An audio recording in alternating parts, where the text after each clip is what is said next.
Hi, I'm Merrick. This morning, at my in-laws' house, I saw my brother-in-law slip something into my soup, right there at the breakfast table. My mother-in-law watched him do it. She didn't flinch, she just smirked. So I didn't say a word. I quietly switched bowls with her. 5 minutes later, when she raised that spoon to her lips, his face went pale. And that's when I realized this wasn't just about me. It never was. But the worst part? This family had been setting the table for my downfall for years. I just never saw it until someone else nearly took the first bite. What would you have done? I pulled into the driveway just after 8 a.m., parking my sedan right where I always did, far end of the Flint's two-car garage next to the garbage bins. From the outside, the house looked warm and inviting. Neat hedges, polished windows, and a wind chime dancing just enough to suggest life inside. But as I stepped out into the cool Washington morning, the scent of pine mixing with something savory from the kitchen, I felt the same thing I always did when I visited. That subtle knot in my chest, like I was an actor walking back onto a set I didn't belong to anymore. The front door was unlocked. It always was on Sunday mornings. Inside, the air was filled with the aroma of bacon, fresh rosemary, and some kind of citrus. I heard voices, Ilara and her mother, Bettina, moving through the kitchen like they were part of some elegant choreography I'd never been invited to join. "Ilara?" I called softly, stepping out of my shoes and walking across the cold tile. "In here," she replied, not looking up. She was wearing an apron with lemons on it, her hands busy zesting something into a bowl. Bettina stood at the stove, pouring eggs into a pan, humming like she had no idea I existed. She didn't even glance over. I stood there awkwardly for a moment before clearing my throat. Bettina finally turned, her eyes landing on mine with that look, half polite, half dismissive. "Oh, Merrick, you're here. I said I'd be," I offered gently. She murmured, turning back to her eggs. Ilara didn't say anything, but I caught the quick glance she gave her mom. I slipped past them, heading toward the dining room, and that's when I noticed it. 2 tables. One, like always, was set elegantly near the big bay window. Fresh flowers, cloth napkins folded like swans, matching silverware. The Flint table. Then, the second. A round side table shoved awkwardly near the patio door, right where the draft always hit. 2 mismatched chairs, plastic forks, a stack of paper towels folded in triangles like someone made an effort, but not a real one. Bettina appeared behind me. "You can sit there," she said casually, nodding toward the smaller table before returning to the kitchen. I stood frozen for a beat, just long enough to understand. That second table wasn't a backup. It was for me. I almost laughed, but my throat was dry. I glanced around. No one else seemed surprised. It had been set with purpose. That was Twist S1, the second table. A message written in linen and plastic. I didn't say a word. I didn't ask why. I just walked to the drawer, opening it slowly, pretending to search. My hand found the spoon. That same one I'd used for years in this house. Not because anyone had saved it for me. No. It was slightly bent at the neck, the warm-toned metal dulled by time. But it was mine, in a way. No one else used it. No one else noticed it. I held it for a second longer than necessary. That spoon had always been my small anchor in this house. Something nobody bothered to move or replace. Maybe because it was imperfect.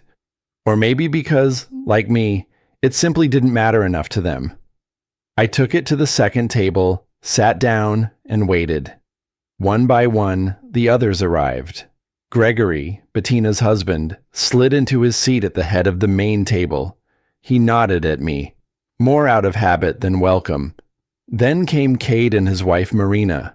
Perfect hair, perfect teeth.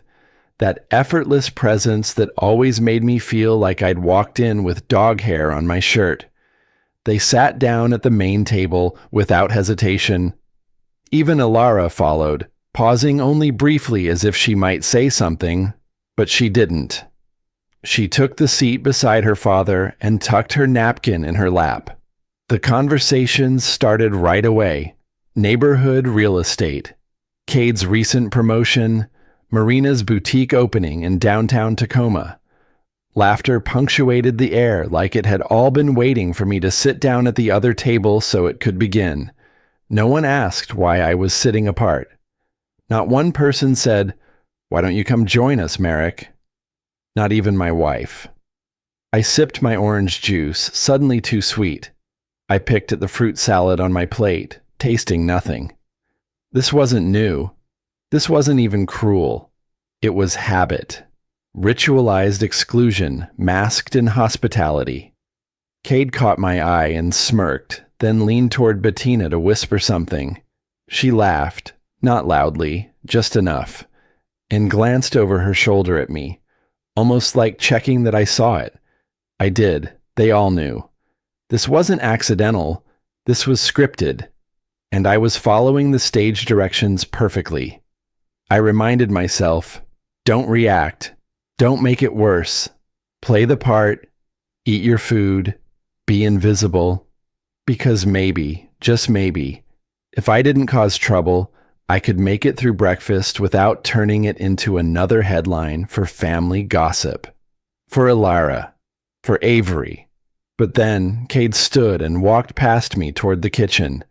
As he did, he leaned slightly over my shoulder and murmured, just loud enough, "You always find a way to sit where you belong." Bettina looked at him as he walked back to his seat. She didn't reprimand him. She smiled, proud like a mother who'd raised a son who said exactly what she'd wanted to say herself. I held the spoon tighter. I'd told myself I could handle this, that I was used to it, that they were just words and seats and glances. But something cracked then, quietly, internally. A realization I had spent too many years sitting at the second table and calling it peace. He wasn't looking at me. He was looking at my bowl. At first, I thought maybe I'd imagined it. That fixed gaze from Cade, oddly still for a man who loved being the center of the room. But there it was. His eyes glued not to my face, but to the ceramic rim just inches from my hand. I hadn't even touched the spoon yet. I glanced down. The steam rising from the soup fogged the edge of my glasses, and for a second, I just stared into the bowl, trying to see what he might have seen. Nothing looked off. Tomato bisque, as always. Ilara's favorite. But that stare. Something about it curled around my spine and squeezed. I looked back up. Cade had already shifted in his seat, cracking a joke about his new fishing trip, drawing attention away from me like nothing happened. The room responded like clockwork.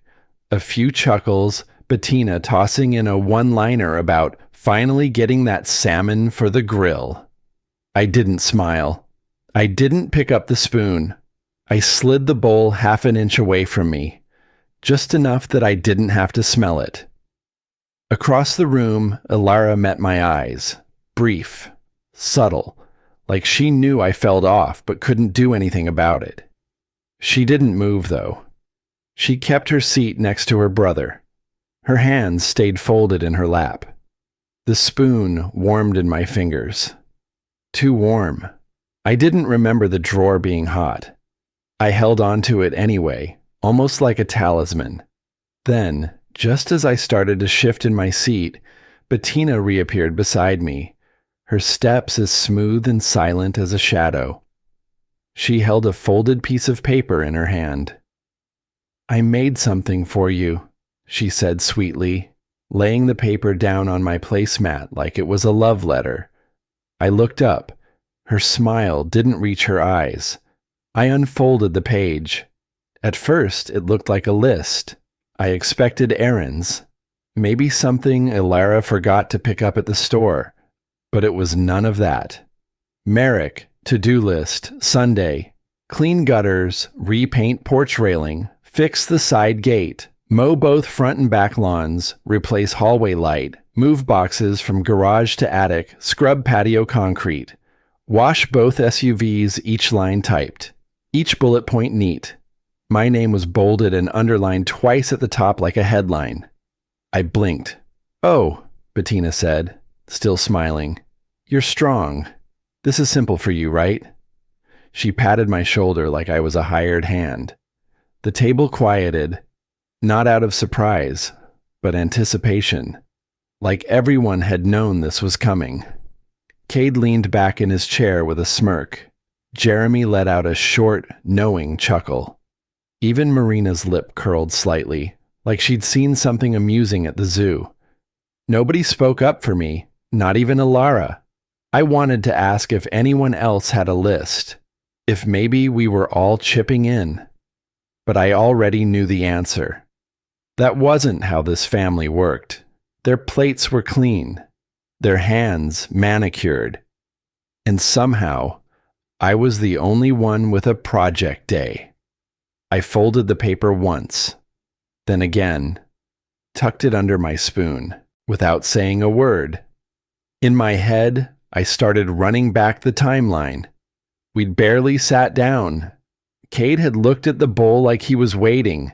Bettina delivered a chore list like a prize ribbon, and everyone else acted like this was as natural as passing salt.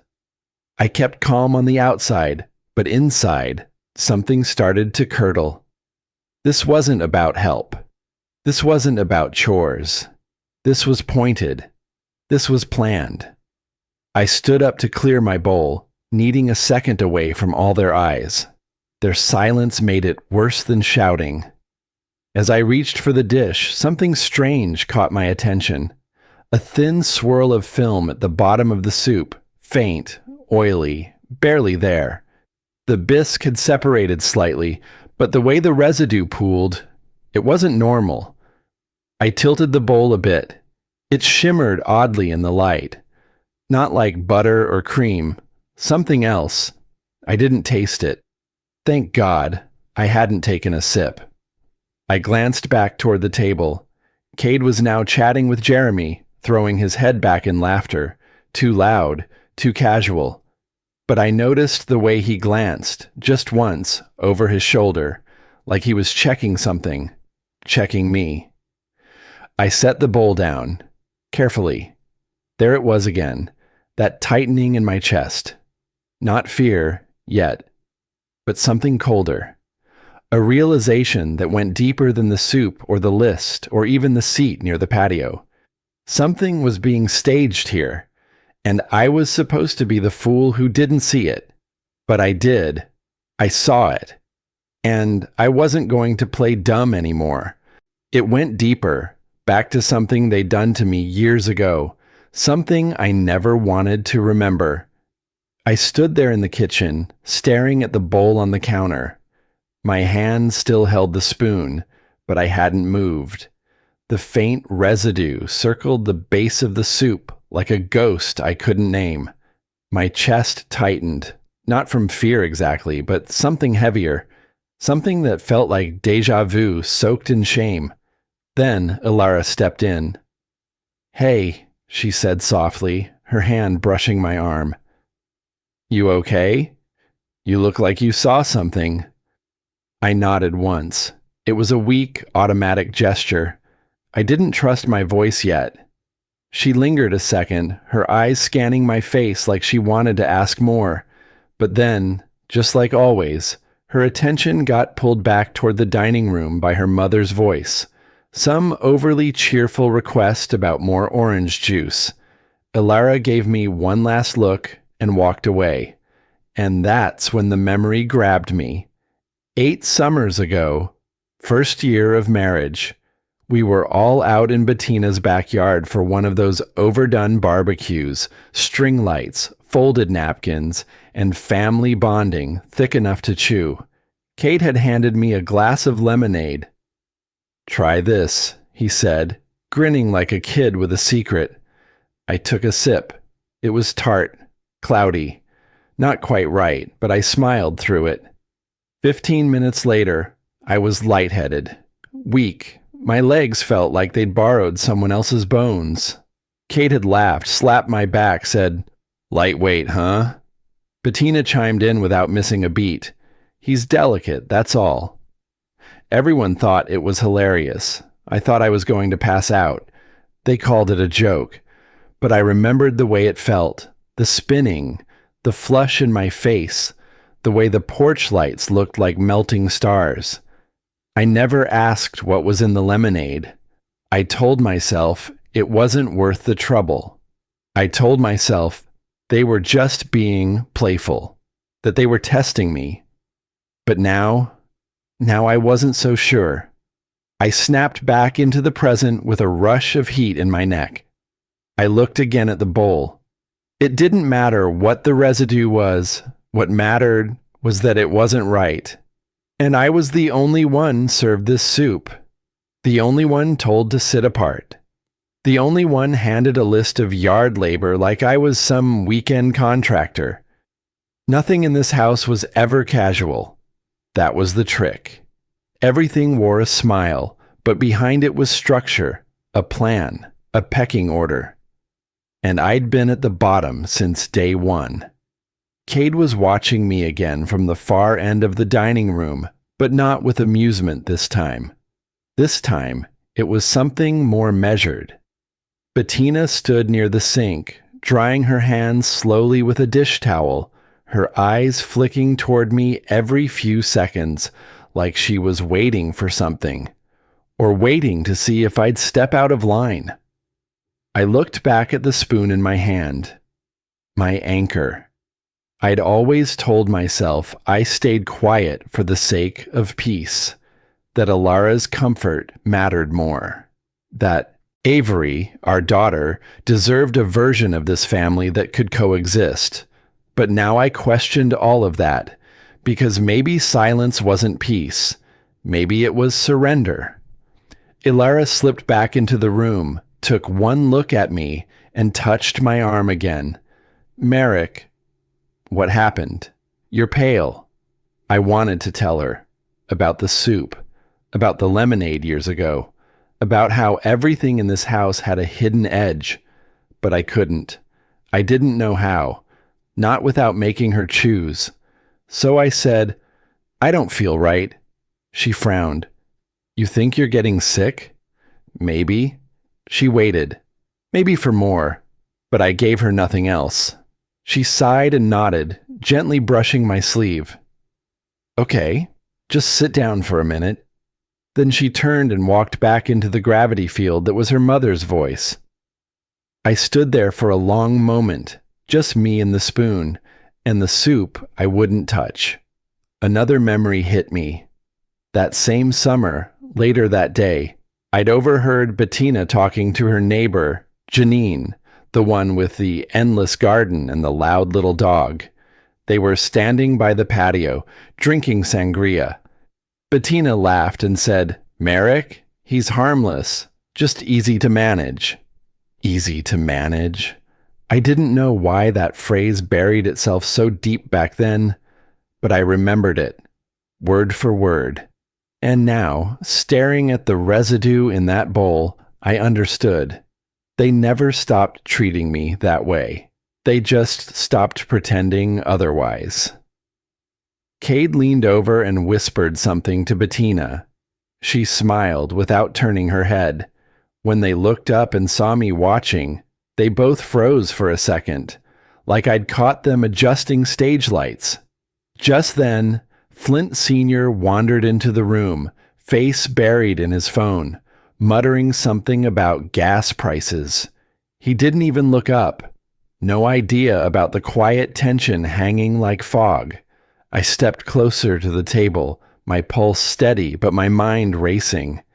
I didn't know exactly what they were planning, but I knew it wasn't just about gutters or soup bowls.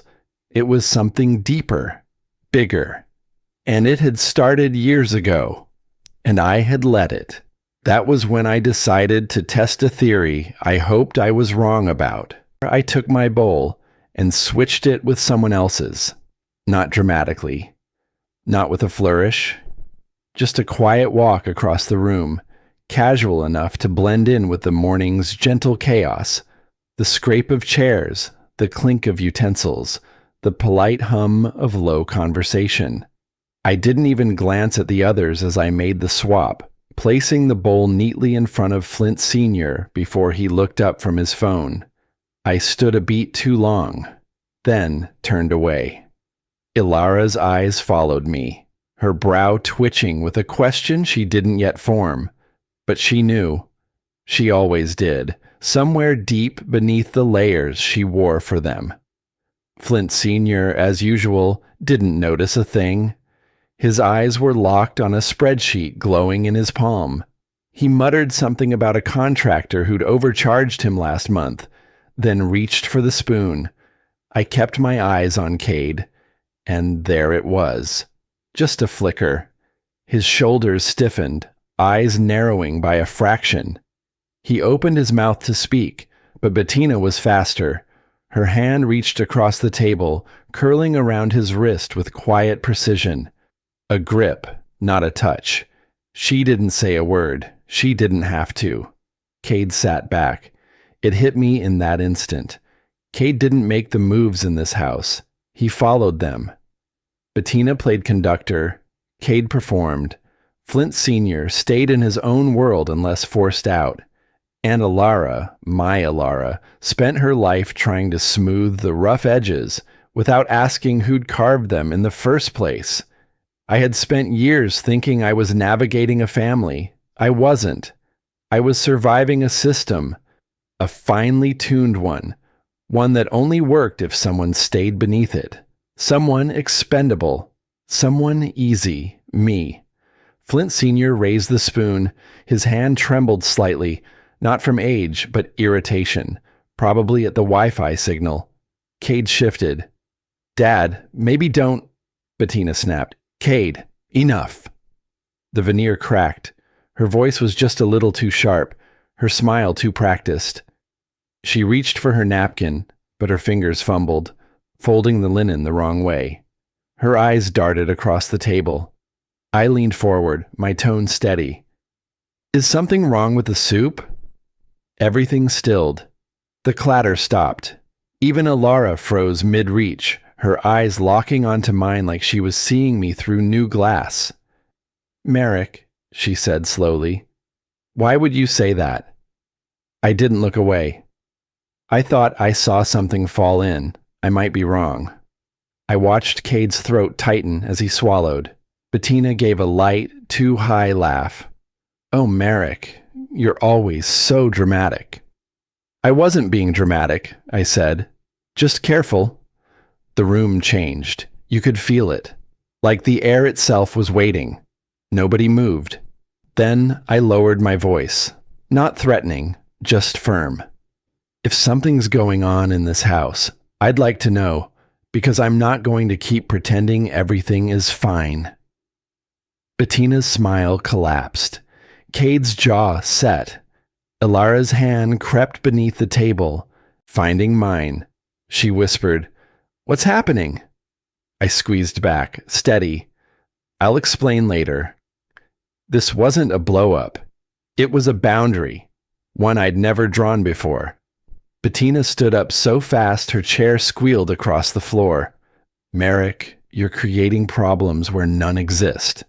Cade joined in, voice rising. Yeah, man, quit acting. Stop. The word came out of me like iron, quiet, final. It was enough.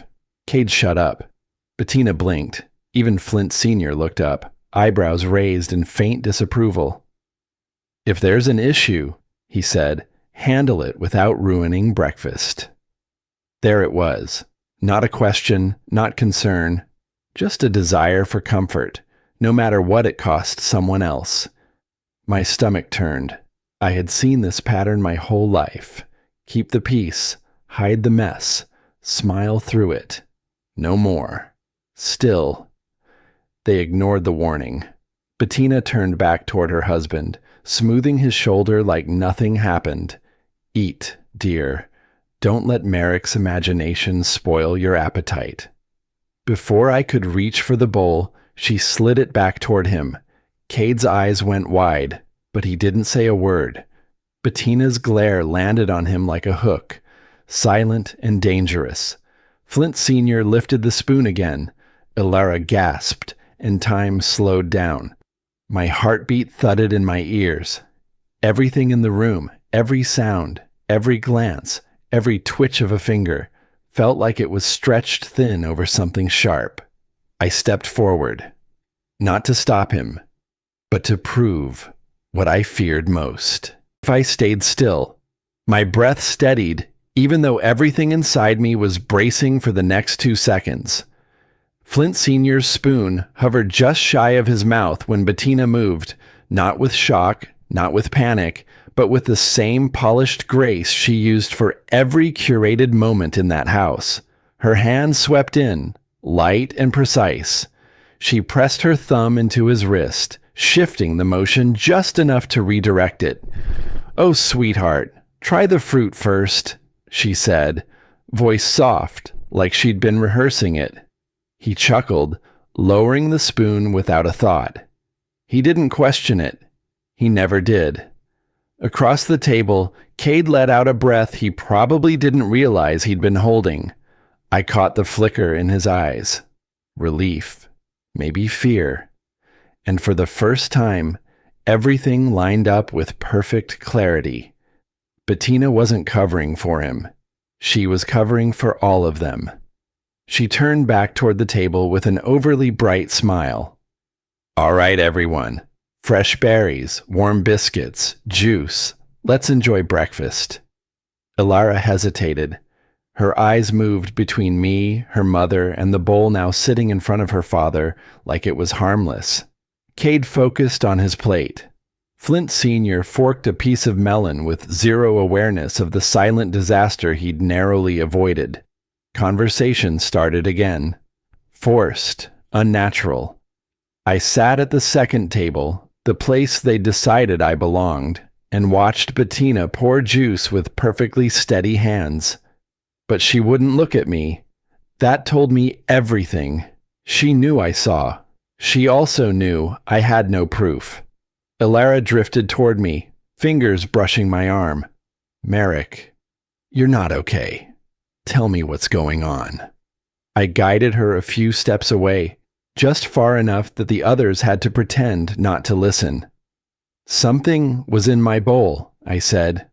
Confusion washed over her face first, then worry, then denial, the kind that had kept this family intact for decades. "No," she whispered. "It must have been seasoning or oil or something simple." "Ilara," I said quietly, "Cade put something in the soup, and your mother let it happen." Her expression went blank, like the ground shifted under her. But then she blinked hard, trying to regain her balance. "There has to be another explanation." That sentence stung, not because she meant harm, but because we'd lived this loop for years. Her family did something. I swallowed it. She rationalized it. Life went on. If I was wrong, the accusation was unforgivable. But if I was right, what they attempted was worse. She whispered, "Merrick, if you're mistaken, you're accusing them of something awful." "And if I'm not mistaken?" I asked. Silence stretched between us, a wound growing in the air. Before she could answer, Bettina's voice cut through the room. "Ilara, dear, don't wander. Your father needs the honey. Could you grab it?" It wasn't a request. It was an order wrapped in politeness. Ilara stepped away slowly, still, looking at me as she moved. Bettina turned toward me. Her smile was too still, too perfect. You look tense, she said lightly. Breakfast should be the calmest part of the day. I didn't give her anything. She inched closer. Let things go, Merrick. Focusing on the wrong details never leads anywhere good. Straight from the Flint manual, sound helpful, mean the opposite. It wasn't advice. It was a warning. Before I could respond, Flint Sr. dabbed his mouth with a napkin. Merrick, he said, still not looking up. You've always been sensitive. Bettina keeps the house running her way. Don't read into it. I stared at him, feeling something fall away inside me. I used to hope he'd see me someday, treat me like family. But people like him didn't protect anyone. They avoided conflict until it hardened over like old paint. I'm not being sensitive, I said quietly. He waved a hand. Then drop it. The sentence landed heavier than he realized. Then Cade shoved his chair back. You know what? He snapped. Maybe you really are imagining stuff. He grabbed my bowl, the one with the residue, the one meant for me, and lifted it with a smirk. You think I put something in here? Fine, watch. Cade, stop, Ilara yelled, voice cracking, but Bettina stayed still. Her eyes were locked on me, not him, testing, measuring, not worried, not yet. She wanted to see if I'd fold, like always. I didn't move, didn't blink. Go ahead, I said. Just 2 words. Quiet, steady. And they shattered him. The color drained from his face. His hand trembled. He lowered the spoon inch by inch until it clattered against the table. The sound was sharp, metal against wood. It felt like a verdict. Bettina's mask slipped. For half a heartbeat, I saw panic, rage, fear. Then she hit it again. Flint Sr. stared between us, finally sensing something bigger than tension. Ilara stepped toward the table, voice barely there. Cade, what was in the soup? He didn't answer, because answering meant losing everything. And he knew it. But Bettina didn't flinch. She stepped in, slow and deliberate, then looked me right in the eye. If you push this any further, she said softly, you won't like what comes next. Her tone wasn't loud. It didn't need to be.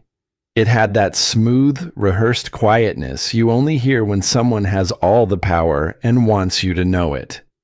The room went still. Even Flint Sr. looked up from his plate, his brow twitching like he'd caught the edge of a different temperature in the air but couldn't name it.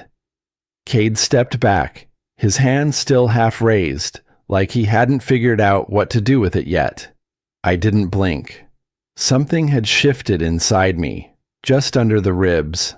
The fear that used to keep me quiet had calcified into something else, colder, still, clear. Bettina moved closer. Her perfume, a sharp floral blend, surrounded me like fog. Too sweet, too much. She leaned in slightly, voice low. You've worked so hard to be part of this family. Why ruin that? I stayed silent. She took another step. But I can make things difficult. For you. For Ilara. That last part wasn't a threat. It was a promise. And Ilara, standing a few feet away, heard enough. Her posture stiffened, eyes flicking between us. I didn't ruin anything, I said finally. My voice didn't shake. I just didn't want your husband to eat something he wasn't supposed to. Her smile lost its shine. You're confused, she said, like she was correcting a child. You don't understand how this family works. I understand exactly how it works. Behind her, Cade looked less like a man ready to defend his innocence, and more like a kid about to get caught. Ilara stood between us now, her voice thin. Someone tell me what's going on. I can't keep guessing. Her father, still seated, gave a half-hearted grunt. This is ridiculous. Bettina, sit down. Merrick, stop stirring up nonsense. Ilara turned to him, sharp and louder than I'd ever heard her. Dad, stop. This is serious. The look on his face, like someone had splashed cold water over him, was almost comical. She never raised her voice to him. Bettina snapped back in quickly. Enough. Merrick is twisting this. He always plays the victim. That landed harder than I expected, because I'd spent years trying not to be that. I let things slide. I smiled through humiliation. I let them call me delicate, dramatic, sensitive, anything but right. Ilara touched my arm, her voice barely above a whisper. Tell me everything, now. But I couldn't. Not because I didn't want her to know, but because knowing it, really knowing it, would hurt more than she was ready for. It wasn't about soup. It wasn't about a vial. It was about trust, about years of rot beneath carefully ironed linen. Before I could say anything, Cade stepped forward again, his face red. You want to accuse us? Fine. He reached into his pocket and pulled out a tiny glass, vial, the same dull amber color I saw floating in my soup. My chest tightened. Ilara gasped. Cade, what is that? He hesitated, suddenly unsure. It's just supplements, herbal drops, nothing illegal. Bettina's voice cut through him like a blade. Cade! But it was too late. He'd said too much, showed too much. Truth doesn't need to shout. It just needs a crack to slip through. Bettina lunged, not toward me, but toward him. She grabbed the vial out of his hand so quickly, I nearly missed it. Her motions were sharp now, controlled but desperate. She wasn't protecting him. She was hiding evidence. Give it to me, I said. No, she snapped. You've already ruined breakfast enough. Ilara's voice trembled. Mom, what's going on? Why did Cade have that? Bettina turned toward her daughter. There was something twisted in her expression, half annoyance, half sadness, like she genuinely believed we were the ones breaking things. Some things, she said, are better left unexamined. I stepped forward. Only if you're guilty. She stared at me, face tight. I warned you. Then she turned to Flint Sr., voice suddenly trembling. It was all show now, all smoke. You know what this is? This is Merrick's anxiety, his paranoia. He's always had issues. You've seen it. He blinked slowly, caught off guard. Is that true? No, Ilara shouted. That's not true at all. But Bettina wasn't finished. She pointed at me like she was in a courtroom. He's been manipulating her for years, controlling her, turning her against her own family.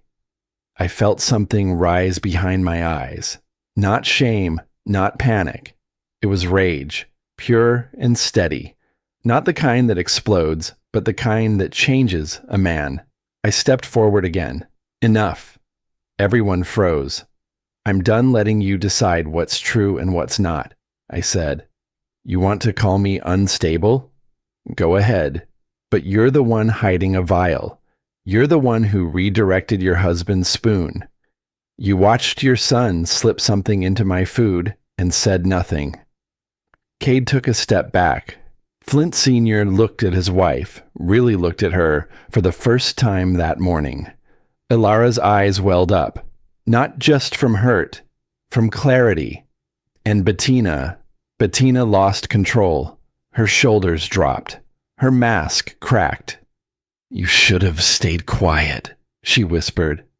I'm done staying quiet, I answered. And just like that, the last thread holding the room together snapped. Cade lunged across the table. His fingers latched onto the collar of my shirt, twisting tight, yanking me forward so hard it knocked the breath out of me. I caught the sour stench of panic on his breath, thick and hot. But he didn't stop. His arm pulled back, fist clenched. Ilara! I heard myself shout, but before the sound could even land, her scream tore through the room. Flint Sr. stood halfway, shouting something that was more noise than meaning. Bettina shrieked Cade's name, but it was background static, because in that second, time changed. I didn't freeze. I didn't flinch. I reacted. I grabbed Cade's wrists and twisted them downward. The motion caught him off guard, his momentum working against him.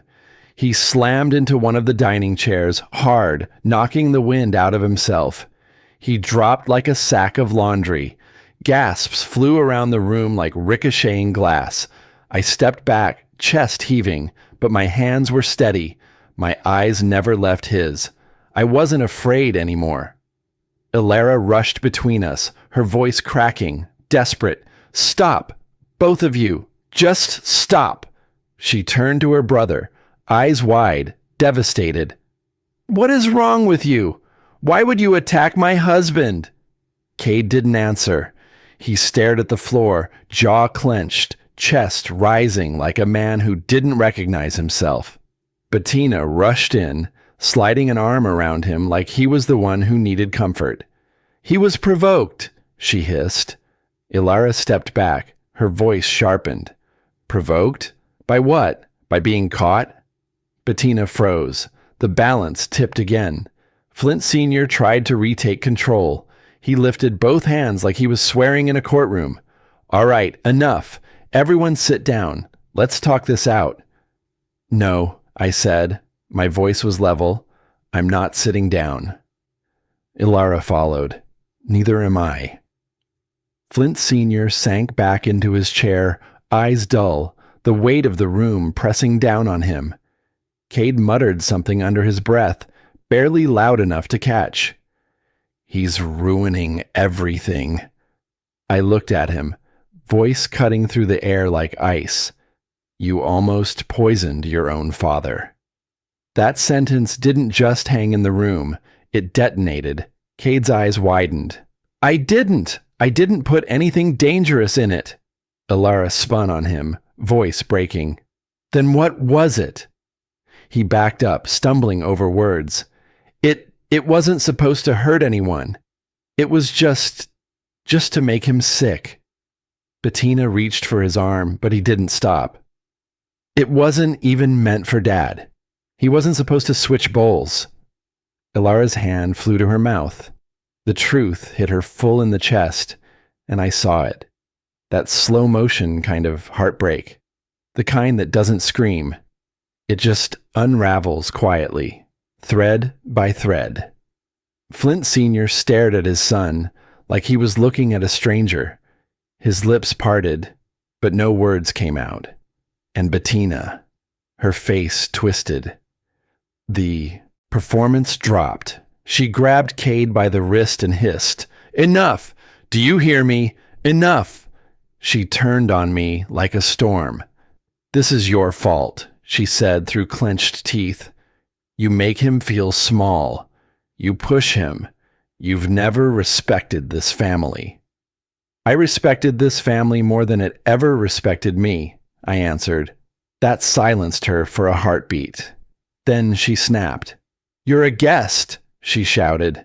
"You've always been a guest. You should have stayed in your place." There it was, the truth, sharp and clean, and I felt nothing. "I won't stay anywhere you try to keep me small," I said. Cade stood, breathing hard, his fists shaking like he couldn't hold his body together anymore.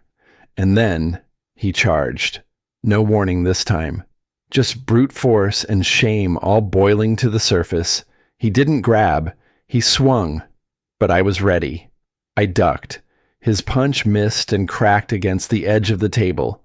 A sick, dull sound followed by his shout of pain.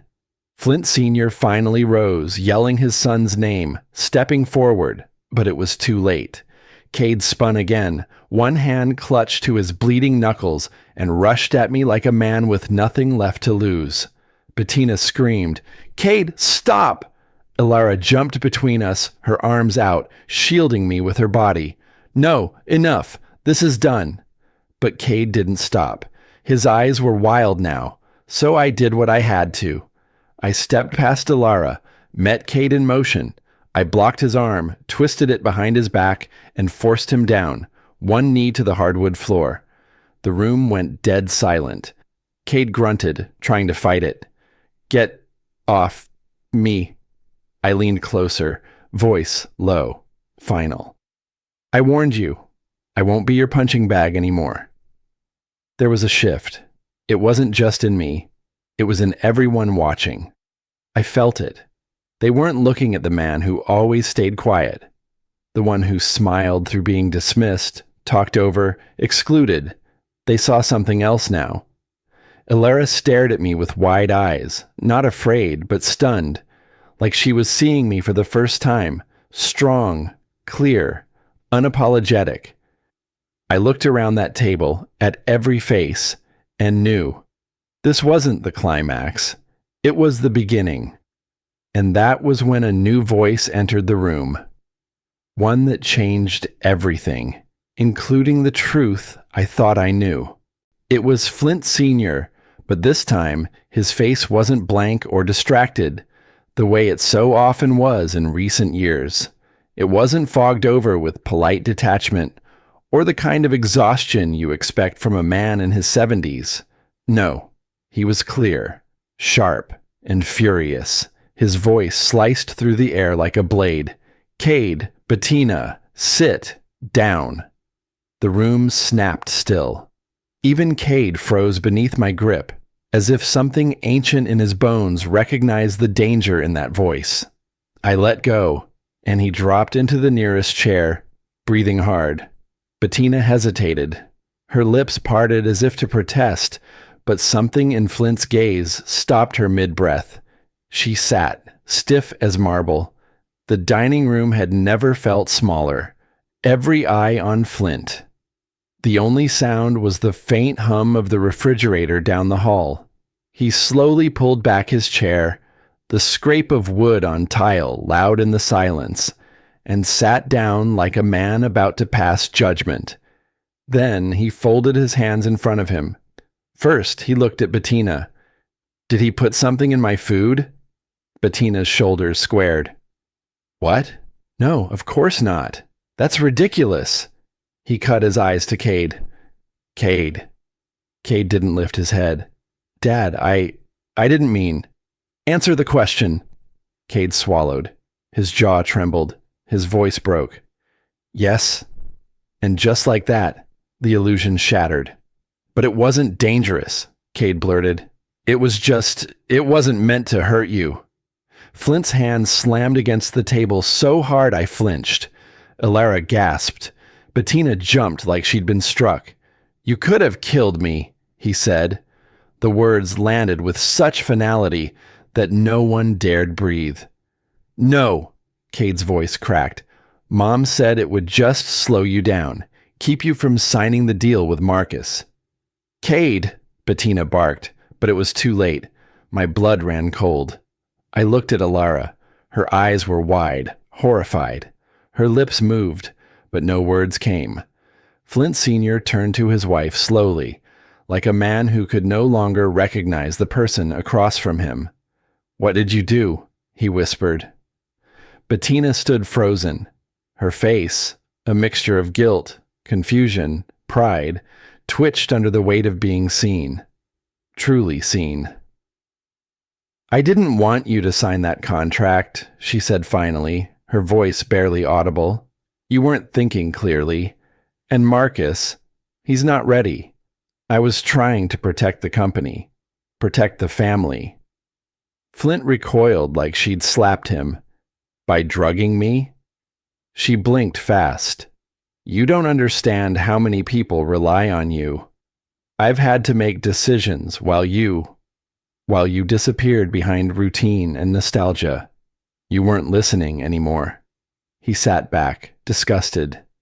"And your answer to that was poison?" Her eyes shimmered and the switch flipped. She softened her voice, lowered her chin, let her lashes fall. "I only ever wanted to help. You work so hard." You don't see how people take advantage.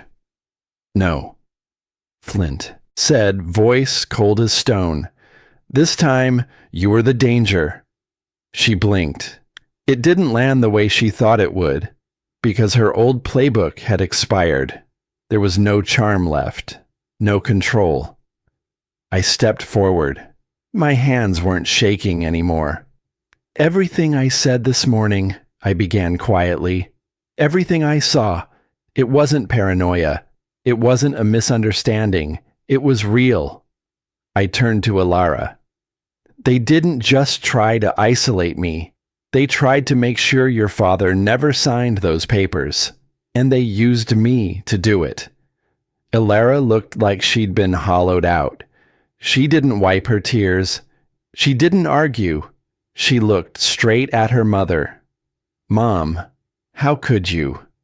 Bettina's response was as automatic as it was hollow. For you, always for you. But no one believed that anymore, especially not Alara. Flint Sr. turned back to me. What did you see this morning? He asked. I didn't flinch. Your son dropping something into my bowl. Your wife watching, neither of them stopping it. A silence followed that carried the weight of 1,000 unspoken truths. Flint Sr. nodded once. Thank you. That was all he said, but it meant more than I ever thought I'd hear from him. For the first time since I married Alara, he didn't see me as an outsider. He saw me as a man who stood up when it counted. He looked at Cade, his voice suddenly louder. You're done at the company, effective today. What? Cade's voice cracked. Dad, no, you can't. You almost poisoned me. Cade sat back like he'd been slapped. Flint turned to Bettina, more carefully now. As for you, we will have a long conversation, but not today. Bettina's face twisted, humiliation rising like heat. You're choosing him? Over your own family? Flint answered without hesitation. I'm choosing the one person in this room who didn't try to hurt me. And that was the blow that finally cracked her mask. Bettina rose from her chair, trembling with rage, eyes wild. This is what he wanted, she spat, pointing at me. He's been playing you all along, turning Alara against us, tearing this family apart. No one responded. Even Cade looked down. In desperation, she turned, bolting toward the side cabinet. My heart jumped. Bettina, Alara shouted. Don't! She reached inside and pulled out the vial. The same one. Clutched it in her fist like a final weapon. If he thinks he can destroy what I built, she hissed, he's wrong. I'll tell everyone he threatened us, that he planned this. Put it down, I said, stepping forward. But her eyes were too wide, too far gone. You should have stayed quiet, Merrick, she whispered. And then the vial slipped from her hand. It hit the tile with a sharp pop, then burst into pieces. A cloud of powder, pale and fine, spread out like fog across the floor. In that single, fragile moment, every lie that held their family together cracked and collapsed. There was no more spinning, no more pretending, no more soft words to patch over hard truths. The silence that followed was loud. Bettina gasped. Cade stumbled backward and hit the sideboard, knocking over a stack of neatly folded linens. Flint Sr. stopped mid-step. His eyes locked on the shattered glass. One hand trembled slightly at his side, but his face looked carved from stone. Alara dropped to her knees beside the broken vial, staring down as though she were looking at the remains of something sacred, something once trusted, something now ruined. And me? I didn't move. I'd been here before, figuratively, anyway. The moment when truth lays bare, and everyone sees it at once, too late to deny. This was just the loudest version of it. Flint slowly crouched. His knees creaked. His fingers touched the edge of the powder and came back white. He held his hand up, studied it. Then his voice came, low and deadened. "Bettina." She didn't answer. He looked at her. Not furious, not sharp, just hollow. "You've been doing this for years, haven't you?" Bettina shook her head, fast. No, that's not true. That's not what this is. I didn't." But no one moved to believe her. Not after what Kate admitted. Not after what I saw. Not after the vial. Cade let out a choked sound. He wasn't crying from guilt, no. This was panic. The kind that sets in when you realize you're about to lose the only safety net you ever had. Ilara looked up at her mother, her voice a breath. "Mom?" Bettina opened her mouth, but nothing came out. Her silence was louder than any confession. Flint stood, taller now somehow. He looked older, yes, but also clearer, as if the fog that hovered around him all this time had finally lifted. He didn't shout, didn't throw anything. "You almost let him eat it," he said. Then he turned his gaze toward her again, heavy with hurt. "You almost let me eat it." Bettina's lips quivered. I didn't mean for it to go that far. I was only trying to control," Flint said. And that one word was enough. He didn't raise his voice, but it echoed. He turned to Cade next. The youngest, the most coddled, the most dangerous by virtue of ignorance. "You're leaving today. You'll stay at a hotel. Not here. Not under this roof." Cade didn't respond. He just blinked at his father like a little boy who dropped the ball and couldn't understand why everyone was so upset. Bettina didn't say a word. She couldn't. Her whole body seemed to be folding inward. Ilara slowly stood. Her knees trembled. She moved to stand in front of her mother, just far enough not to touch. "How could you?" she whispered. "To Dad, to Merrick, to me?" Bettina reached out, but Ilara stepped back, breath hitching. "Every time Merrick told me something was wrong, you made me feel like he was crazy, like I was crazy for believing him." Her voice cracked. "You turned me against my own husband."